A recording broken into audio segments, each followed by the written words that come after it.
de vous retrouver pour ce dernier point de l'information de la journée. Madame, Monsieur, bonsoir.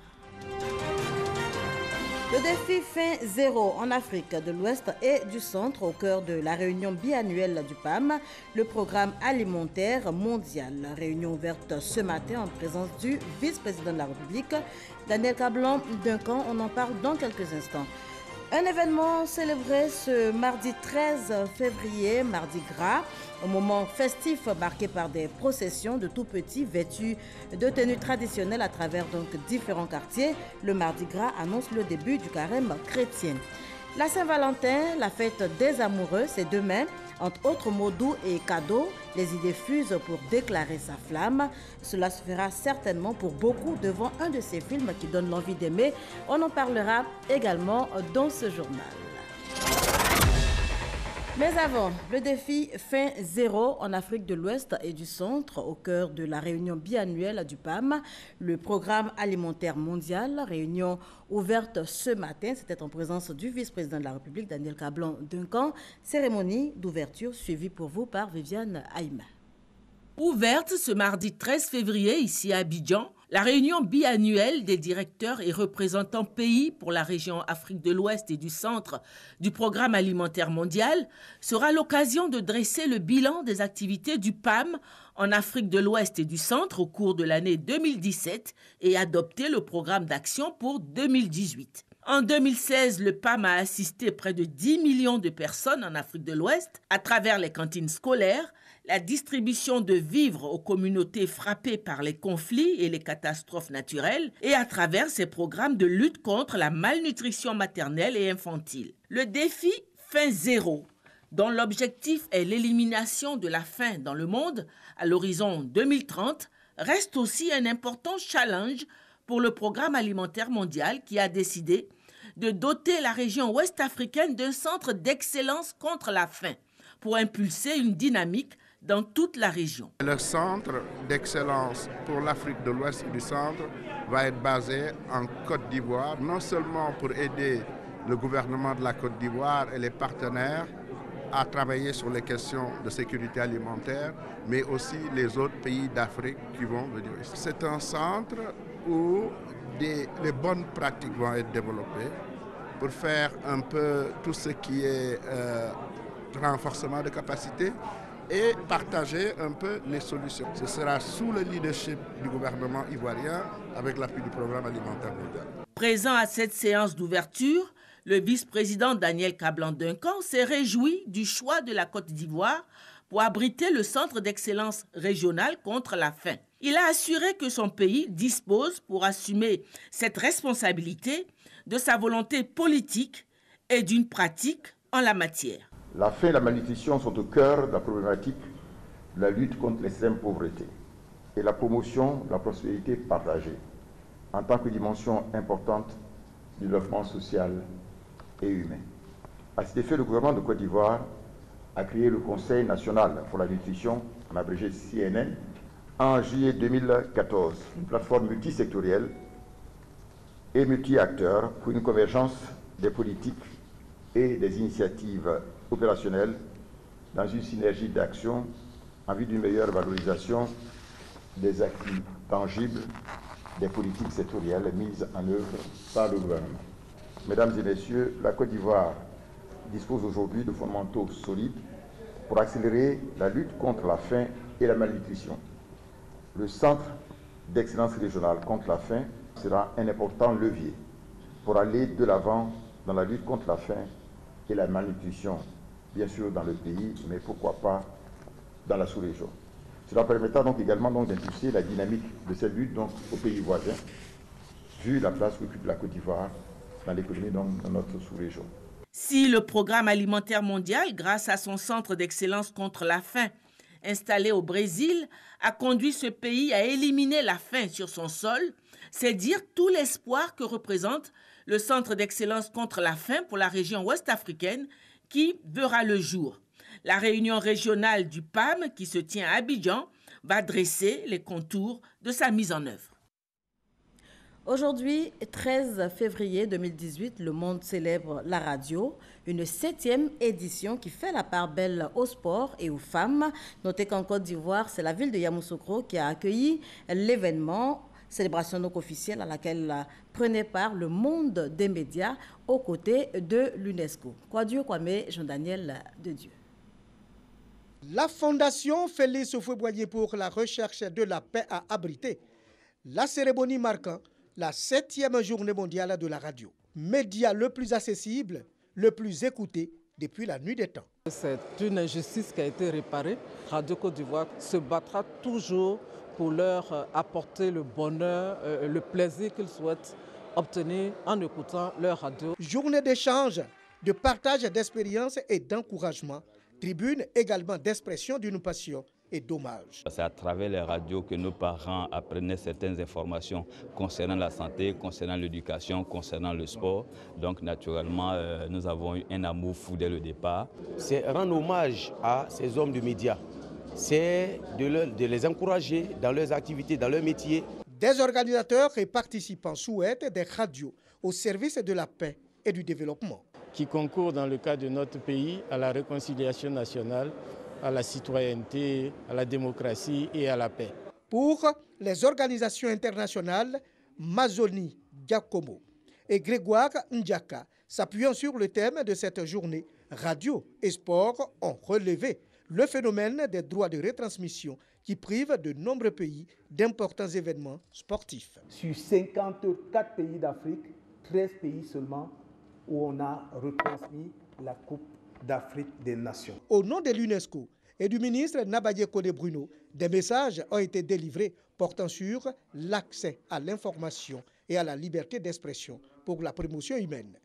La radio est un instrument au service de la jeunesse pour l'alphabétisation, la formation, l'éducation pour le progrès de l'humanité. Le chargé d'études à la primature Codeissa, à l'ouverture de cette journée, a invité les communicateurs à jouer le rôle d'éducateurs et de formateurs et à faire comprendre les actions de développement du gouvernement.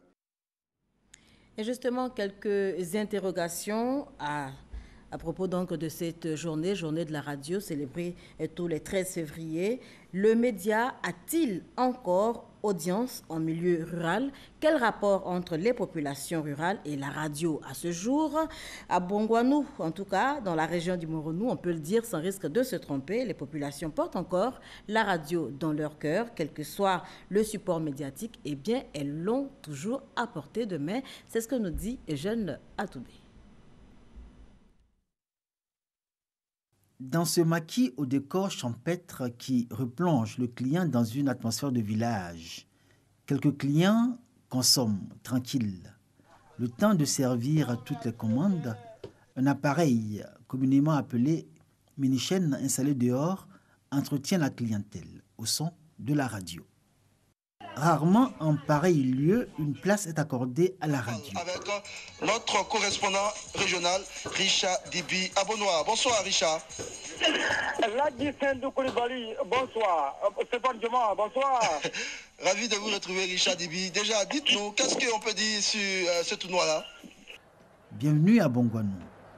Dans cette localité, chef-lieu de la région du Moronou, le rapport des populations à la radio est encore manifeste. De temps en temps, quand il y a des événements et autres, on est obligé de mettre pour les clients. Les clients demandent très souvent le sport. Voilà. Donc en général, la chaîne nationale. Voilà. Il y a une émission qui passait là. On écoutait, ça donnait des conseils et puis des proverbes. Nous-mêmes, on était là, on écoutait. C'était intéressant. Ce moyen de communication par lequel on peut toucher un large public d'auditeurs a encore son public à lui, son auditoire. Dans cette habitation, un petit poste radio posé sur le bord d'une fenêtre accompagne la maisonnée jusqu'à l'heure du dîner, dans une ambiance chaleureuse. Mais d'un membre de la famille à un autre, le rapport à la radio est bien différent. Ce qui me plaît, on écoute un peu la musique. On a toutes les informations dans la ville, ou bien dans le village, ou bien même partout dans le monde. Je peux dire qu'actuellement, à cause de l'Internet, la radio, en tout cas, n'a plus de l'ampleur dans le monde, quoi. Parce que plus de jeunes s'adonnent à l'Internet. Chaque jour, à partir de 17h, c'est la même scène dans ce quartier de Bongwanou, à Kangandi. Dans le vieux Bongwanou, les retrouvailles autour du vin de palme. Aujourd'hui, on est bien loin de ces doux moments où la radio était un véritable compagnon, s'invitant même dans tous les milieux, sûr de son pouvoir. Dans l'ancien temps, nos parents ils payaient la radio et puis c'est dans leur champ ils écoutaient. Avant, ils prennent ça comme un jeu, chaque fois ils sont en train d'écouter. Mais nous, c'est par moment qu'on écoute.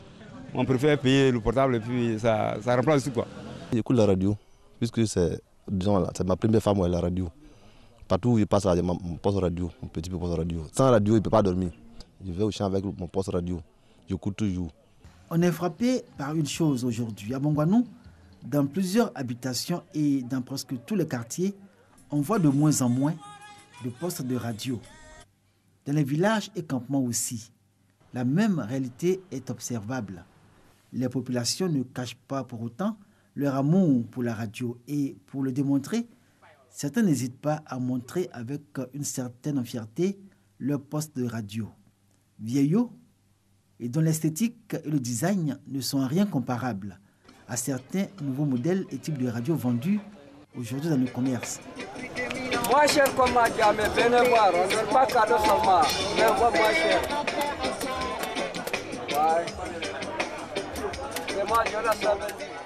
À l'époque, la radio n'était pas comme ça, mais pour le moment, ça prend mémoire, ça prend tout. Non, je vais dire, c'est pour ça que c'est ce qui m'a motivé ici. C'est ce qui m'a motivé. Il y a des jeux de lumière. C'est joli. En tant qu'un jeune, il faut ça. Quand tu as ça, c'est important. Les gens ne peuvent pas avoir radio comme avant là. C'est les vieux qui paient beaucoup maintenant. Le monde évolue. Il y a les appareils maintenant là qui prennent les clés. C'est pourquoi les gens ne peuvent plus beaucoup de radio là-haut. Du coup, la radio dans sa forme classique prend des allures de pièces de musée.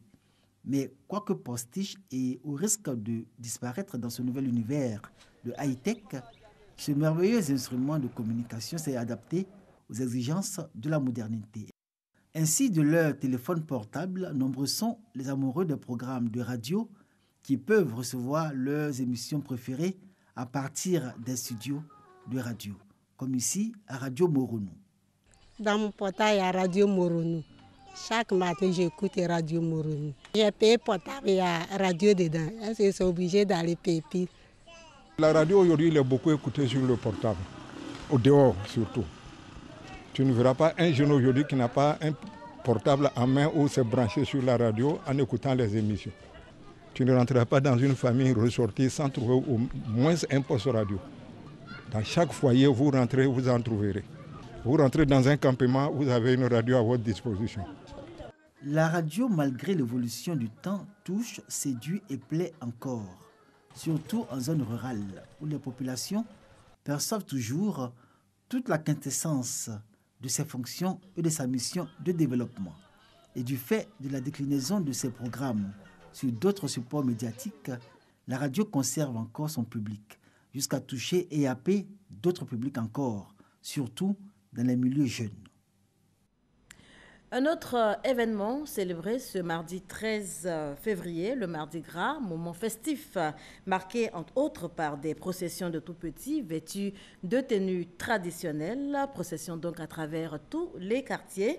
Le Mardi Gras annonce, vous le savez certainement, le début du carême chrétien. C'est donc le lieu de valoriser la culture africaine, mais surtout de parler cohésion sociale entre les peuples. On en parle donc avec Fidèle Aigné et Patricia Omouetia. Vêtus de pagne traditionnelle baoulée, bourreau, tabanan ou malinqué, les enfants du Centre de protection de la petite enfance pilote de Cocody sont en plein dans la tradition. Qui sait compter?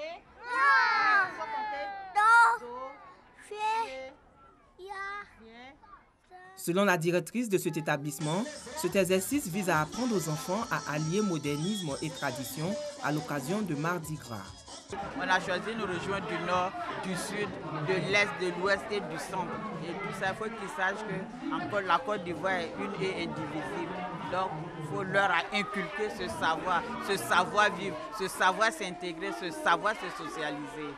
Les tout-petits du préscolaire des écoles chérubins et académiciens aux deux plateaux étaient également ornés de perles et vêtus en tenue traditionnelle pour la circonstance. Les responsables de ces établissements disent vouloir inculquer aux enfants des valeurs essentielles pour une vie en société. Le respect, l'amour, la convivialité et surtout la politesse. Parce que les enfants de maintenant, c'est vraiment un peu difficile. On peut être en modernisme, mais il faut aussi la tradition. Voilà, parce que tout est modernisé aujourd'hui. Nos enfants sont à la perdition. Il faut qu'on les ramène à la source. À travers ces danses et costumes traditionnels, les enfants véhiculent des messages de paix, montrant ainsi la diversité culturelle de la Côte d'Ivoire. Le Mardi Gras est le jour qui précède le carême chrétien.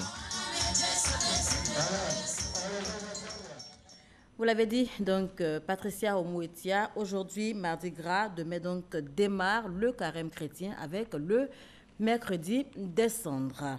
Attirer 1000 milliards de francs CFA et 40 000 emplois directs à créer, objectif visé par les dirigeants du parc technologique de la zone franche de Grand Bassam. Eh bien, pour arriver à leur fin, ils ont lancé une offensive. La cible, les investisseurs. Lansine Bakayoko. L'offensive menée en direction des investisseurs place en première ligne la zone de libre-échange qui abritera les industries biotechnologiques, les industries d'assemblage et les immeubles de bureaux. La campagne de séduction prend également en compte la zone commerciale avec ses équipements socio-économiques de base et la zone résidentielle consacrée aux habitations. 180 hectares déjà aménagés, un argument de poids. Aujourd'hui, nous estimons que l'espace est assez attrayant pour que le public, le privé en tout cas, vienne s'installer et puisse opérer, faire ses investissements sans nécessairement faire appel à une quelconque garantie de l'État de Côte d'Ivoire. Accompagnement au niveau de la formation, main-d'œuvre moins coûteuse, exonération fiscale, allègement des procédures administratives, foncier quasi gratuit. Toute une batterie de mesures incitatives est mise à contribution pour inciter les investisseurs et favoriser leur implantation aux meilleures conditions. Par ces facilités, il s'agit de supplanter les concurrents immédiats, en l'occurrence le Sénégal et le Ghana, eux aussi inscrits dans la même dynamique. Nous espérons que ces investisseurs potentiels puissent nous faire des offres financières qui vont nous intéresser, un partage de profit qui reste à définir. Nous ouvrons les vannes, en tout cas assez grandes, à tout investisseur national comme international pour la construction des infrastructures attendues en zone franche. Plus de 40 entreprises sont actuellement présentes au niveau de la zone franche de Grand Bassam. À terme, ce projet prévoit 1000 milliards de francs CFA d'investissement et quelques 40 000 emplois directs. La Saint-Valentin, on en parle à présent. La fête des amoureux, ce sera demain.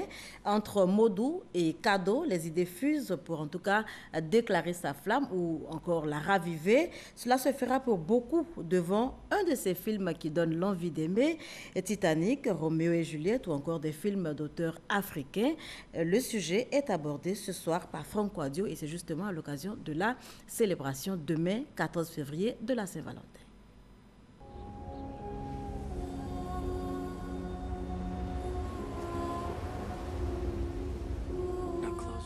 La scène est culte. Qui n'a pas rêvé s'abandonner dans le creux de ses sentiments les plus énamourés? Titanic, Leonardo DiCaprio et Kate Winslet en ont suscité des émotions. J'ai regardé le film Titanic et ça m'a donné vraiment envie d'aimer. L'histoire me concernait quoi. Donc quand j'ai regardé vraiment, j'ai eu les larmes aux yeux. Et puis j'ai compris beaucoup de choses. Lorsque DiCaprio est mort, moi ça m'a fait mal. Ça m'a fait mal parce que le vrai amour doit se vivre à deux pendant une longue durée. Quoi. Avoir envie d'aimer, aimer l'amour, le thème a toujours fait corps avec le 7e art.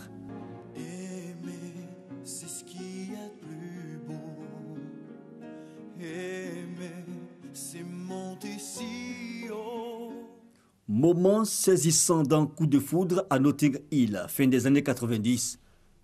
La magie de l'amour, c'est de par la force du scénario. Le mythe du prince charmant, la fille pauvre qui croise par un heureux hasard, Cupidon, direz-vous, le chemin du prince charmant. Encore un coup de foudre, cette fois à Manhattan. Bonjour. Bonjour. Et maman, c'est Chris. Il a un chien, on va aller le promener ensemble, tu veux bien? Accompagnez-nous, si ça n'ennuie pas votre mari. Elle n'a pas de mari, je n'ai pas de mari. Elle est différente de toutes celles que j'ai connues. Amour à Manhattan. Ça, ce film m'a beaucoup plu.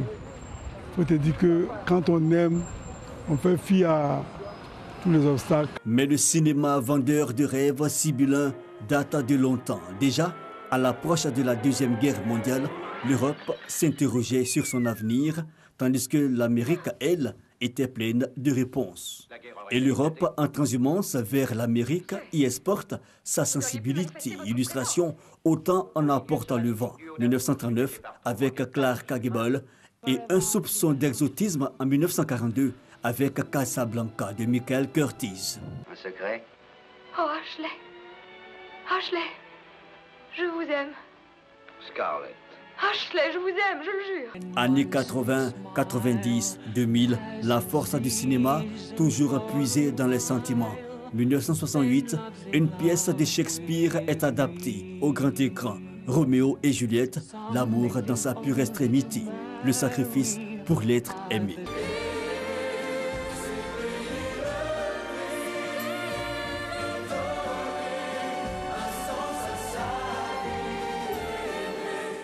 Un aspect épuré de l'amour qui fera place peu après à un autre plus humain. Le réalisme avec Pretty Woman, puis un aspect plus symbolique avec Sur la route de Madison et un autre quelque peu loufoque en 1994 symbolisé par 4 mariages et un enterrement.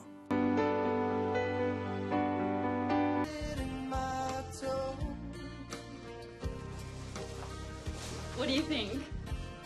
Mais l'amour a ce petit rien d'universel, comme quand il résiste à la force des traditions et acquis sociaux.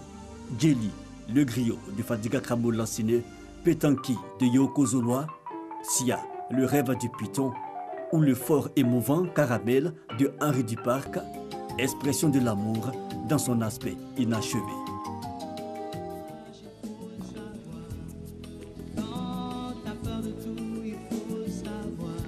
De l'amour, toujours et encore. Pour certains cependant, l'amour, c'est tout sauf du rêve. Cette mission d'émerveillement ne peut être assumée par le seul cinéma. Et pourtant, des larmes écrasées en silence dans des salles obscures de cinéma, nous sommes peu à y avoir échappé. Comme quoi le cinéma, c'est tout de même le reflet de nos réalités. Or l'amour,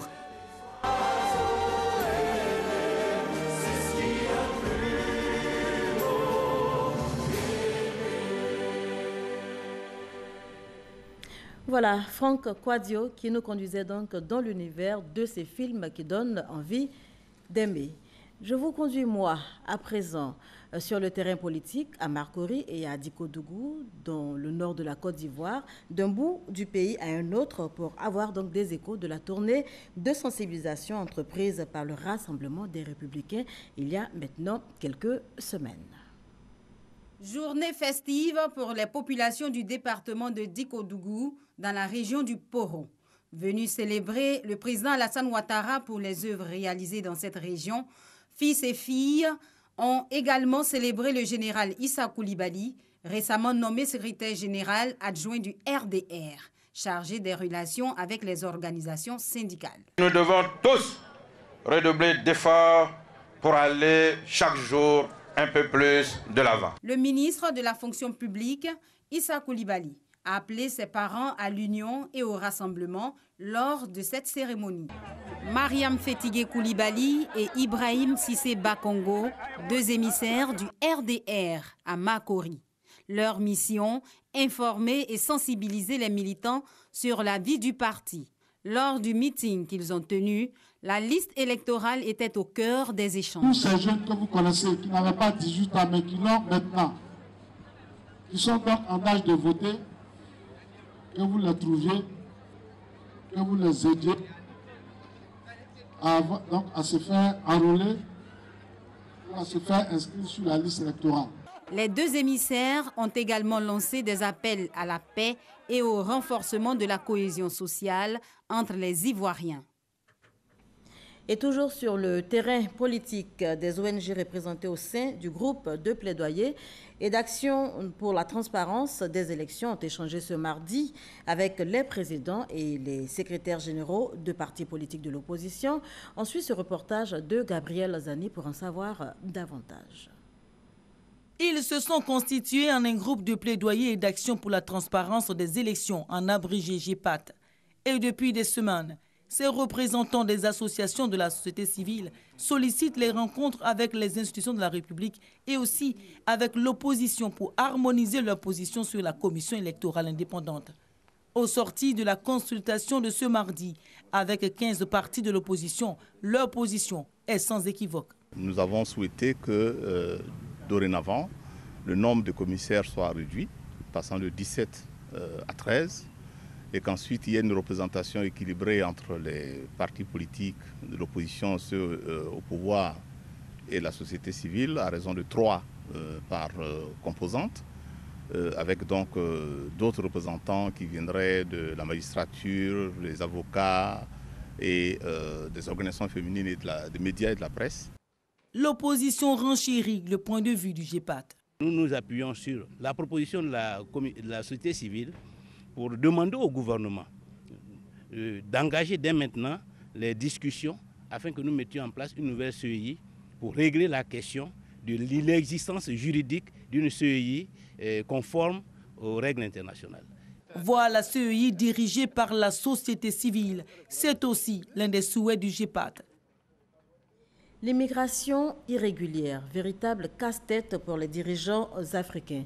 La Côte d'Ivoire et le Maroc se donnent donc la main pour venir à bout du fléau. Notez que l'ambassadeur de la Côte d'Ivoire au Maroc et le directeur général des Ivoiriens de l'extérieur font de la sensibilisation. Issaïou pour en parler. Un déjeuner pour souhaiter la bonne année aux Ivoiriens vivant au Maroc. Occasion saisie par l'ambassadeur de Côte d'Ivoire près du royaume chérifien, Idrissa Traoré, pour parler de l'excellence des relations qui existent entre les deux pays. Aujourd'hui, le succès de la vision partagée des deux chefs d'État a fait de la coopération ivoiro-marocaine un modèle de coopération sud-sud à valoriser et à pérenniser. Le Maroc est une terre d'immigration irrégulière. Les Ivoiriens sont de plus en plus nombreux à emprunter cette voie pour joindre l'Europe. Le directeur général des Ivoiriens de l'extérieur et l'ambassadeur de Côte d'Ivoire au Maroc ont mis à profit cette rencontre pour les sensibiliser. Nous devons éviter d'éternir l'image de notre pays. Voir des jeunes Ivoiriens s'exclure de ce combat en arpentant des côtes dans la forêt du Maroc ou en flirtant avec la mort ou en la choisissant simplement dans le désert ou dans la Méditerranée à la recherche d'un hypothétique Eldorado sont des actes qui font appel à toute notre humanité. N'oubliez surtout pas que le pays attend de vous qu'à votre retour, vous soyez des citoyens accomplis, avec un savoir-faire et enfin un savoir-être. L'ambassadeur Idrissa Traoré a exhorté les Ivoiriens à être des modèles à l'extérieur. Et on termine en images. Il souhaite obtenir des garanties sur son avenir. En Afrique du Sud, Jacob Zuma refuse de quitter le pouvoir. Sa réponse se fait attendre alors qu'à l'issue d'une réunion lundi soir, l'ANC lui a demandé clairement de démissionner. C'est officiel. Le secrétaire général de l'ANC, Congrès national africain, vient de le confirmer. Le parti au pouvoir a décidé de rappeler le président Jacob Zuma. La majorité des dirigeants réunis lundi soir se sont prononcés en faveur d'un rappel. C'est l'ANC qui rappelle le chef de l'État parce que l'Afrique du Sud est un système parlementaire. Une fois élu, le parti déploie son candidat, en l'occurrence Jacob Zuma. Il a donc également le pouvoir de le rappeler. En tant que président de l'ANC, Cyril Ramaphosa a dit la semaine dernière qu'il avait eu un entretien fructueux et constructif avec le président Jacob Zuma et nous poursuivons le processus. Le comité national exécutif a pris note du rapport des fonctionnaires selon lequel le président avait accepté en principe de démissionner et avait proposé des délais de 3 à 6 mois. L'ANC n'a pas donné de date butoir à Jacob Zuma. Muet depuis plusieurs jours sur la question, Le président sud-africain devrait se prononcer demain mercredi. S'il démissionne, il pourrait être remplacé par Cyril Ramaphosa, actuel président de l'ANC. Voilà, un commentaire de Konaté Moussa qui met donc un thème à ce journal. Merci de l'avoir suivi.